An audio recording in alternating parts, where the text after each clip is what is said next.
When it comes to innovating video games, Nintendo is the star of the show. These guys have revolutionized the way we play and even think about video games. This not only extends to their games, but to their consoles as well. One of the best examples is the Nintendo Wii, Nintendo's best-selling home console and the 6th best-selling console of all time. While it's not as groundbreaking as, say, the Nintendo 64, it still left a sizable impact on gaming. Perfected, and it popularized motion control gaming. Because of how well it did, lots of people played on it. Even if you weren't a typical gamer during that time, there is a large chance that you've played on the Wii. However, with such a large amount, you tend to get varying opinions. The Wii is one of the most polarizing game consoles of all time. The core gaming audience actually doesn't really like this thing.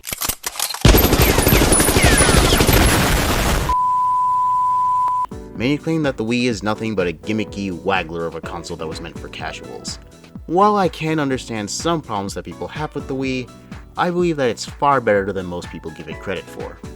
This video is going to be explaining why the Wii was the best Nintendo home console. Wow! Incredible!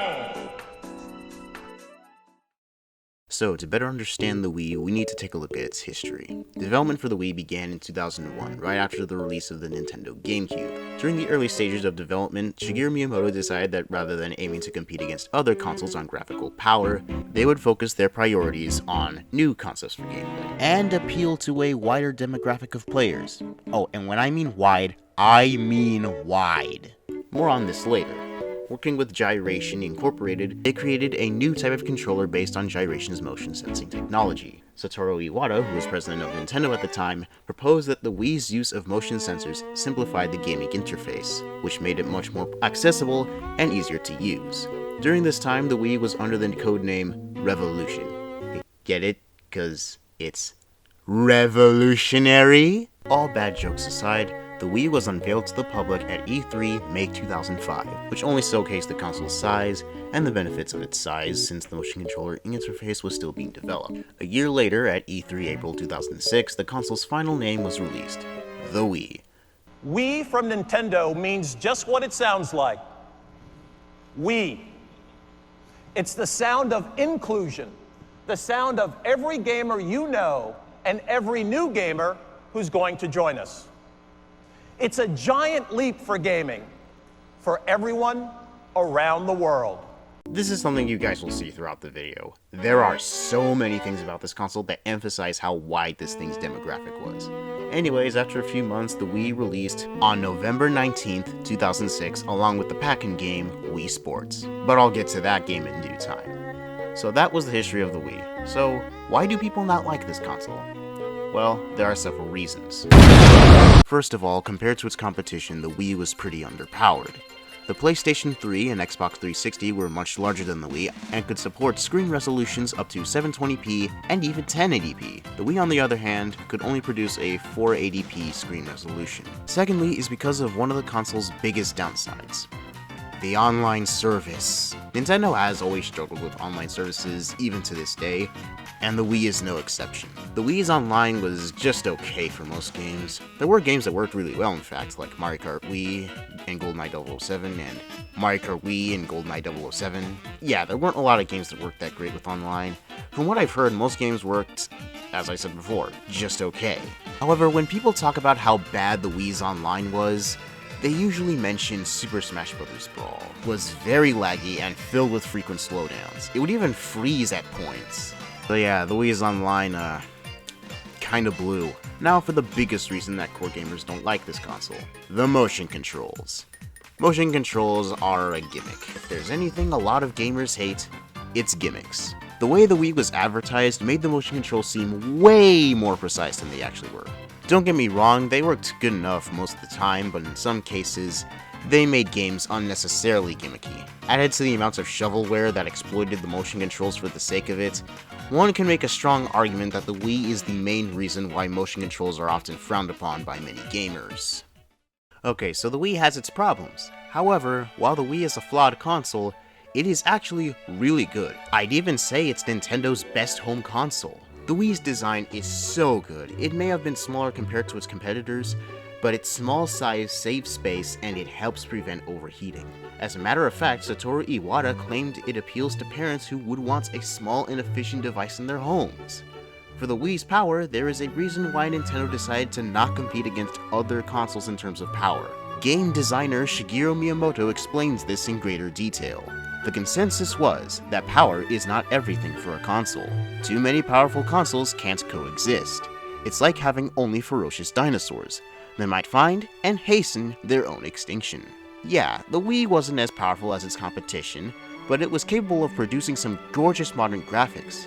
Take games like Super Mario Galaxy, Sonic Colors, and Metroid Prime 3. Those are games that truly made use of the Wii's power, and their art design, colors, lighting, and other things truly proved the capability of the Wii's graphical fidelity.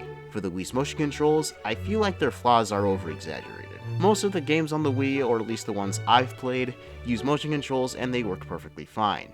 I've even talked to other people who have played on the Wii and they say the exact same thing.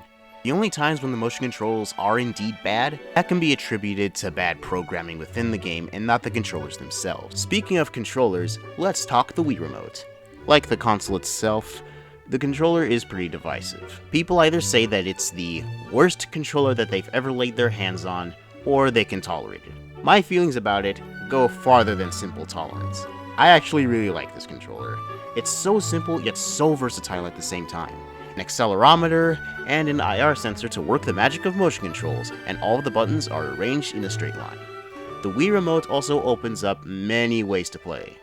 You can turn the Wiimote horizontally to play 2D side-scrolling games, you can plug in the nunchuck to play 3D games and even 2D games, you can put the Wii Remote in a Wii Wheel to play racing games to make it more immersive, and you put the Wii Remote in all of these.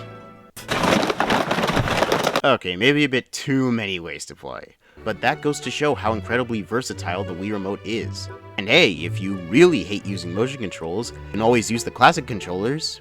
They work the same as a nunchuck, except you can control the camera with the right analog stick, and there's no motion controls. There's also a thing called the Wii Balance Board, which is mainly used for Wii Fit. There are so many ways to play on this console, it puts other consoles to shame. Let's talk about channels. The Wii was the first Nintendo home console with a mandatory system menu, and they used it in the best way possible. The channels are basically applications for the Wii in the image of miniature television screens, hence their names. There's a decent variety in these channels as well.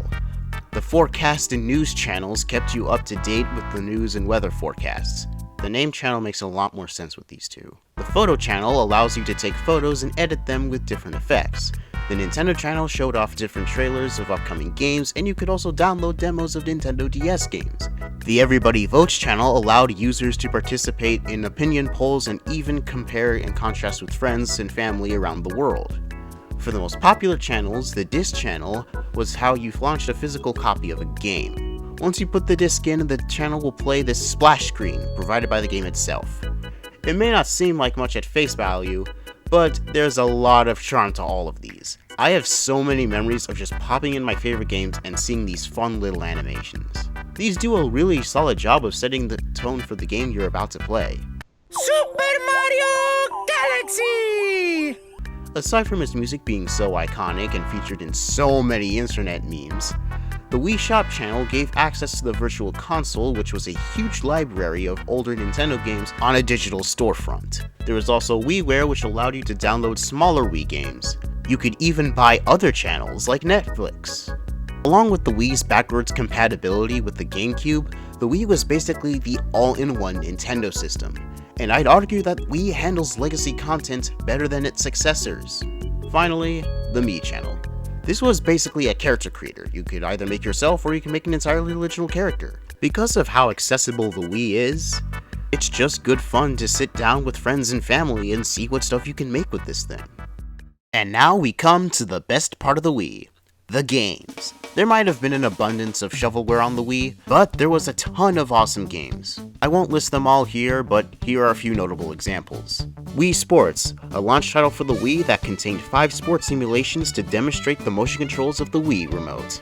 Wii Sports is one of the most important games of all time. It made gaming so much more accessible and attractive to those who never played games, and it brought so many people together, kind of like the console itself. Super Mario Galaxy and its sequel are widely regarded as two of the greatest video games of all time. Mario Kart Wii was the best-selling game in the Mario Kart series, and is regarded by fans to be the best Mario Kart game. Wii Fit is a very interesting game, and it was literally made to help families exercise together. New Super Mario Bros. Wii was the first 2D Mario game on a home console in over 19 years, and was the first one to have co-op multiplayer. And I can't tell if that's a good or bad thing. Donkey Kong Country Returns is a worthy successor to the Donkey Kong Country trilogy from the Super Nintendo Entertainment System. Metroid Prime 3 corruption, strong visuals, and immersive gameplay makes for a strong gaming experience. Super Smash Bros. Brawl gets a bad reputation for its non-competitive nature with slower and floatier gameplay. But as a game that you can play with your friends and by yourself, it's pretty darn great. Mario Party 8 is not the best Mario Party, but it's still a lot of fun and is considered by fans to be the last good Mario Party game. Mario and Sonic at the Olympic Games was the first time we saw Mario and Sonic together in a video game. There's also some great third-party support as well. Sonic Colors is one of the better 3D Sonic games. I plan to talk about this game on my channel at some point, but for the time being, this is a good game.